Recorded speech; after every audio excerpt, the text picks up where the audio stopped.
studinya juga ya. Jadi misalnya gini, misalnya kita invest let's say 10% per tahun yang kita dapat rata-rata gitu ya. Ini gue lupa persis angkanya, tapi secara prinsip itu benar. Secara prinsip adalah kalau misalnya kita kerja selama 15 tahun atau 20 tahun, misalnya uangnya kita kumpulin misalnya 1,5 M gitu misalnya.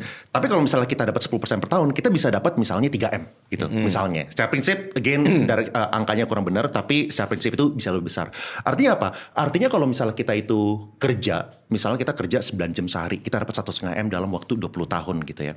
Tapi kalau misalnya kita investasi dengan kita dapat 10% per tahun, dari cuan investasi ini kita bisa dapat misalnya 2-3 miliar gitu. Itu kan sesuatu yang buat gue tuh nggak make sense. Nggak make sense kenapa? Soalnya kalau misalnya kita dapetin 10% per tahun, menurut gue nggak susah-susah amat gitu. Dan mungkin waktu yang kita luangin itu, kita butuh luangin misalnya 1-2 jam per hari, itu udah bisa. Jadi dari segi waktu, kita luangin waktu itu adalah 1 jam atau 2 jam per hari, tapi dari segi outcome-nya, at the end of the day, setelah jangka panjang, itu jauh lebih besar. Dari segi total porto gitu kan. Itu makanya menurut gue seriusin banget di bagian investasi.